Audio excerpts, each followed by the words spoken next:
Saudi अरब की गद्दारी और भारत के खिलाफ खुलेआम उगले गए जहर पर भारत की कड़ी और असामान्य प्रतिक्रिया ने पूरे गल्फ क्षेत्र के भू राजनीतिक परिदृश्य को ऐसे हिला दिया है जैसे किसी शांत समुद्र में अचानक सुनामी आ गई हो।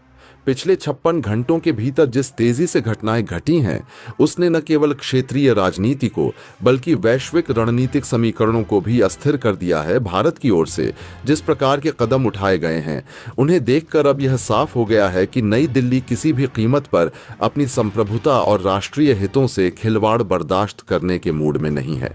सऊदी अरब की टिप्पणी और कार्यवाही ने भारत की अस्मिता को सीधे चुनौती दी थी, लेकिन जिस तेजी और दृढ़ता से भारत ने पलटवार किया है, उसने न केवल सऊदी की राजनीतिक साख को धक्का पहुंचाया है, बल्कि गल्फ सहयोग परिषद (GCC) की आंतरिक एकजुटता पर भी बड़ा प्रश्न चिन्ह लगा दिया है।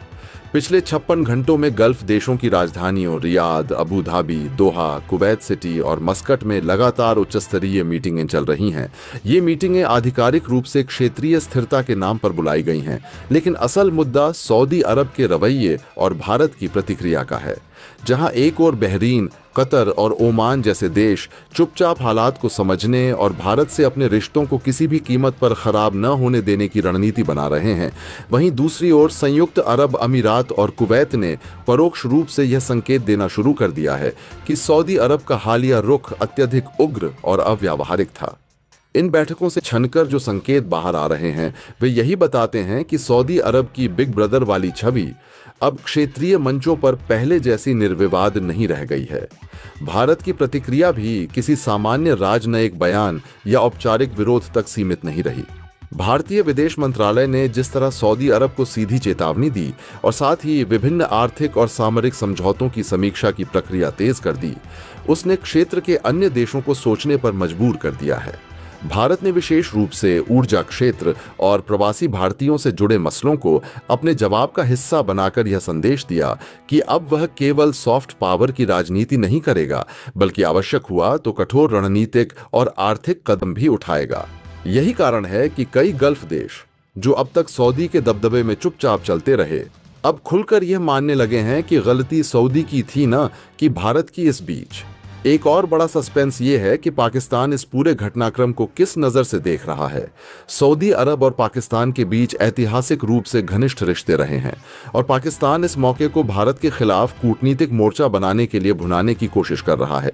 लेकिन हैरानी की बात यह है कि अब तक पाकिस्तान को वैसा खुला समर्थन नहीं मिला है जैसा वह अपेक्षा कर रहा था। दरअसल कई गल्फ देशों को डर है कि भारत से टकराव मोल लेना उनके लिए आर्थिक रूप से नुकसानदेह साबित होगा, क्योंकि भारत न केवल एक विशाल ऊर्जा उपभोक्ता है, बल्कि वहां की 8.5 मिलियन से अधिक प्रवासी आबादी प्रतिवर्ष अरबों डॉलर का रेमिटेंस गल्फ अर्थव्यवस्थाओं में भेजती है।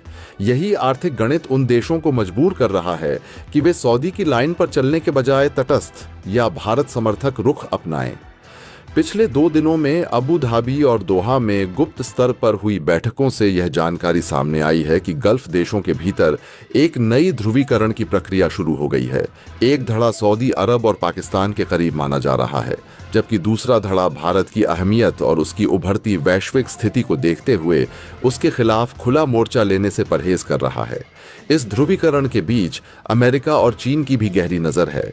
वॉशिंगटन की चिंता यह है कि यदि भारत और सऊदी के बीच टकराव बढ़ता है तो ऊर्जा आपूर्ति और रक्षा साझेदारी पर असर पड़ेगा। वहीं बीजिंग इसे अपने लिए एक अवसर के रूप में देख रहा है कि अगर भारत गल्फ में अस्थिर होता है तो चीन को वहां अन्य अपना प्रभाव और बढ़ाने का मौका मिलेगा। खेल का सबसे बड़ा पहलू यह है कि भारत आगे कौन सा कदम उठाएगा। क्या भारत सीधे तौर पर सऊदी के साथ किसी बड़े समझौते को रद्द करने की घोषणा करेगा? क्या वह अपने प्रवासी भारतीयों को सुरक्षा कारणों से वापस बुलाने का संकेत देगा, या फिर वह तेल आयात में विविधीकरण कर सऊदी की आर्थिक ताकत को सीधी चोट पहुंचाएगा? इन सवालों के जवाब अभी साफ नहीं है, लेकिन इतना स्पष्ट है कि भारत की चुप्पी या नरमी की पुरानी परंपरा अब टूट चुकी है। यही बदलाव गल्फ के भू राजनीतिक परिदृश्य में नई हलचल पैदा कर रहा है। उधर सऊदी अरब भी चुप नहीं बैठा है। रियाद से जो संकेत मिल रहे हैं, उनसे लगता है कि वहां की हुकूमत अपने बयान को पीछे लेने के बजाय उसे और अधिक आक्रामक बनाने की तैयारी कर रही है। इससे स्थिति और जटिल होती जा रही है। कई गल्फ देशों को डर है कि अगर सऊदी और भारत के बीच टकराव और बढ़ा तो पूरा क्षेत्र अस्थिरता की चपेट में आ सकता है। यही कारण है कि पर्दे के पीछे कुवैत और ओमान जैसे देश मध्यस्थ की भूमिका निभाने की कोशिश कर रहे हैं। लेकिन सवाल यह है कि क्या भारत अब सऊदी की मध्यस्थता की पहल को स्वीकार करेगा? इन सारी उथल पुथल के बीच भारत के घरेलू राजनीतिक परिदृश्य पर भी इसका असर पड़ रहा है। विपक्ष और सत्ता पक्ष दोनों ने ही विदेश नीति के मोर्चे पर सरकार की दृढ़ता को समर्थन दिया है। इससे अंतर्राष्ट्रीय मंच पर भारत का आत्मविश्वास और मजबूत दिखाई दे रहा है। अब जब गल्फ देशों के भीतर भारत को लेकर नई समीकरण बन रही है, तब यह साफ है कि यह सिर्फ एक राजनयिक विवाद नहीं, बल्कि आने वाले वर्षों की भू राजनीतिक धारा को तय करने वाला बड़ा मोड़ है। और इसके चलते अब जो खबर सामने आ रही है, उस खबर ने न सिर्फ पूरी दुनिया को हिला करके रख दिया है, बल्कि सऊदी अरब की तरफ से अब तक का सबसे बड़ा यूटर्न कहा जा रहा है। दरअसल अब तक सऊदी अरब सिर्फ अपनी प्रेस मीडिया और ब्रीफ के माध्यम से यह कह रहा था कि उसके साथ पाक के हुए समझौते का भारत कोई लेना देना नहीं है और भारत का इससे हमारे इस रिश्तों पर कोई प्रभाव नहीं पड़ेगा। लेकिन भारत ने पिछले 56 घंटों में जिस कदर से सऊदी अरब को लेकर के एक के बाद एक ताबड़तोड़ एक्शन लिए हैं, उन एक्शन के चलते अब सऊदी अरब के जो हौसले थे वो तो पस्त हो ही चुके हैं। साथ ही साथ सऊदी अरब के प्रिंस मोहम्मद बिन सलमान भी घुटनों पर आने को मजबूर हो उठे हैं और अब इस वक्त सबसे बड़ा एक्शन लिया गया है सऊदी अरब का। भारत के दबाव में आकर के आपको बता दें कि जो सऊदी अरब अब तक भारत के खिलाफ साजिशें रच रहा था, जो सऊदी अरब अब तक भारत के खिलाफ नल्ला पाक के साथ मिलकर के युद्ध की तैयारियां रच रहा था, वही सऊदी अरब अब घुटने टेकने को मजबूर हो चुका है। और उसने जो कहा है, और अब सऊदी अरब ने न सिर्फ कहा बल्कि फाइनली अपनी तरफ से बिल पास करके इस पर अपनी तरफ से पूरा का पूरा मामला हटाने का प्रयास किया है। दरअसल सऊदी अरब ने अपनी संसद में बिल पास करके कहा है कि पाक के साथ हुए समझौते को अब सऊदी अरब रद्द कर रहा है, यानी कि नल्ला पाक के साथ जो सऊदी अरब ने उसके संरक्षण देने को लेकर के समझौता किया था, जिसमें यह कहा गया था कि अगर पाक के ऊपर कोई भी देश हमला करता है तो वो हमला सऊदी अरेबिया पर माना जाएगा और इससे सऊदी अरेबिया युद्ध में सीधे शामिल हो जाएगा। और यह सीधे तौर पर भारत के खिलाफ की गई प्रतिक्रिया मानी जा रही थी। उस एक्शन और उस समझौते को सऊदी अरब ने इससे रद्द कर दिया है और इसको रद्द करके न सिर्फ प्रेस मीडिया ब्रीफ में बल्कि अपने संसद के पटल में भी इसको रख दिया है, यानी कि अब फाइनली सऊदी अरब इस पूरे के पूरे मामले से अपने आप को बचाने के लिए पूरी तरीके से तैयार है। लेकिन अब इस पूरे घटनाक्रम के बीच में दरअसल गल्फ देशों बीच बहुत बड़ा भूचाल आ चुका है। अब तक जो मामला शांत होता दिखाई दे रहा था, वह मामला सऊदी अरेबिया के अचानक से इस समझौते को रद्द करने के चलते और उभर करके सामने आ चुका है। वहीं यही इसको लेकर के पाक की जो प्रतिक्रिया है वो पूरी दुनिया को सन्न कर देने वाली है। पाक इस घटना के बाद, इस समझौते को सऊदी अरब की तरफ से रद्द किए जाने के बाद से भयंकर सदमे में आने के बाद बहुत बड़ी प्रतिक्रिया दिया है। सऊदी अरब को लेकर के और भारत को लेकर के भी बहुत बड़ा बयान सामने आ चुका है। क्या है इस वक्त पूरी खबर, क्या पूरी अपडेट सामने आ रही है? पिछले 12 से 56 घंटों के बीच पूरा का पूरा यह माजरा फैला और जो सऊदी अरेबिया है, वहां की संसद के पटल में जब मामला सामने पहुंचा तब इस पर भारी प्रतिक्रिया देखने को मिली। क्या है पूरी खबर, क्या पूरी अपडेट सामने आ रही है? सऊदी अरब ने इस समझौते को अपने आप को बाहर क्यों किया और इसको बाहर करने के बाद असल में अब असल कहानी शुरू हो चुकी है गल्फ देशों के बीच की।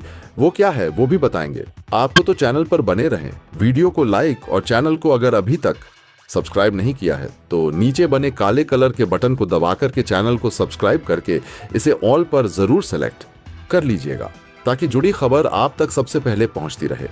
दोस्तों, भारत की इस स्ट्रेटेजिक कूटनीति के लिए कमेंट बॉक्स में एक जय हिंद जरूर बनता है, क्योंकि भारत ने अब तक की सबसे बड़ी अपनी कूटनीतिक ताकत का परिचय इस समय दिया है, जो पिछले सिर्फ 57 घंटों के अंदर अंदर गल्फ देशों में सिर्फ भारत के अकेले की वजह से भूचाल आ चुका है।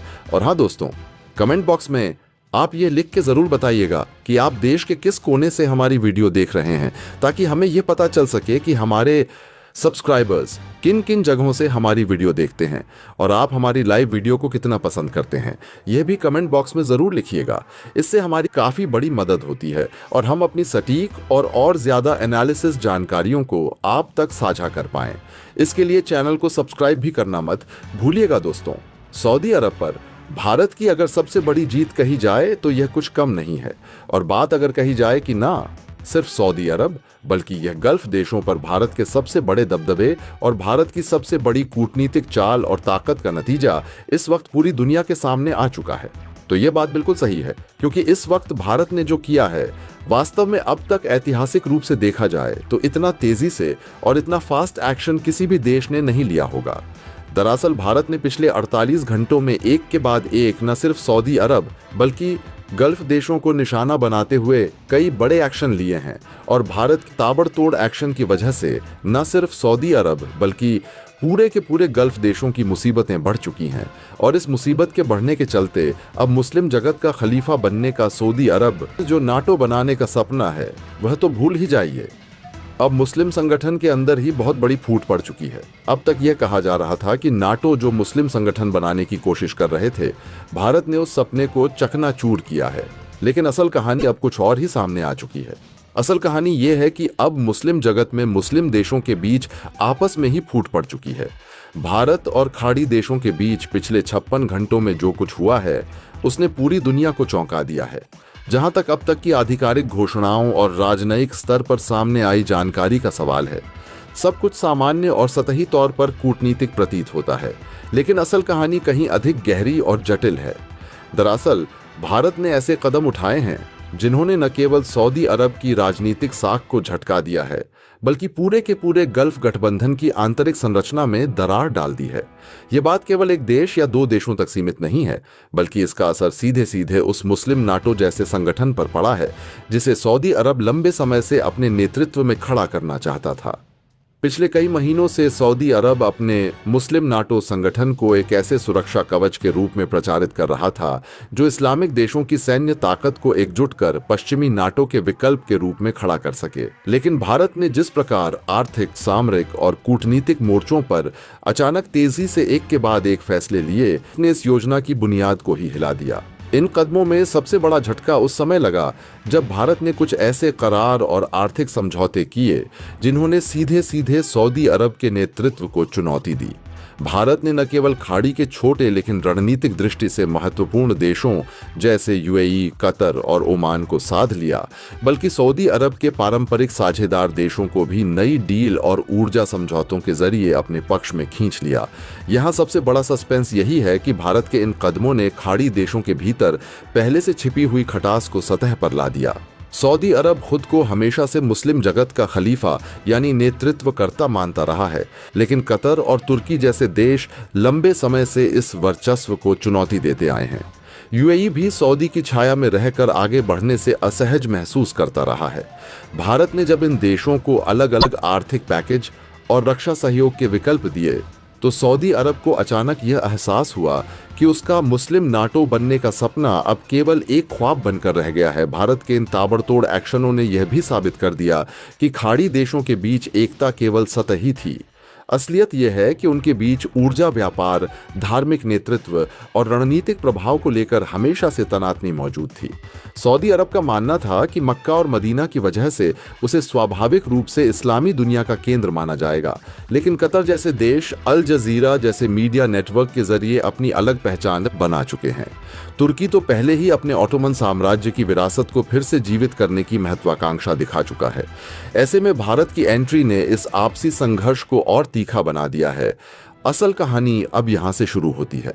भारत ने जिस तरह सऊदी अरब को किनारे लगाते हुए सीधे सीधे खाड़ी देशों के साथ रक्षा सहयोग और टेक्नोलॉजी ट्रांसफर की बात की, उसने सऊदी को अलग थलग कर दिया।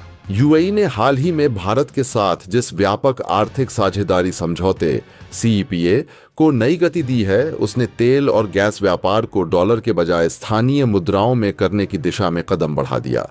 यह कदम न केवल सऊदी की अर्थव्यवस्था पर दबाव डालता है, बल्कि उसे डॉलर आधारित वर्चस्व से भी कमजोर करता है। इसके अलावा भारत ने एक और चाल चली। उसने खाड़ी देशों के साथ मिलकर सुरक्षा सहयोग के नाम पर समुद्री निगरानी और ड्रोन तकनीक साझा करने की घोषणा की। यह घोषणा दिखने में सामान्य लगती है, लेकिन सस्पेंस यही है कि यह सीधे सीधे ईरान और सऊदी अरब की तनातनी को प्रभावित करने वाली थी। खाड़ी के छोटे देश जो ईरान से दूरी बनाकर भी उसे नाराज नहीं करना चाहते, अब भारत के साथ मिलकर एक नया संतुलन बना रहे हैं। इससे सऊदी अरब का मुस्लिम नाटो वाला प्लान बीच रास्ते में ही दम तोड़ गया। मुस्लिम जगत में अब जो फूट पड़ी है वह केवल आर्थिक या रणनीतिक नहीं है, बल्कि धार्मिक नेतृत्व तक जा पहुंची है।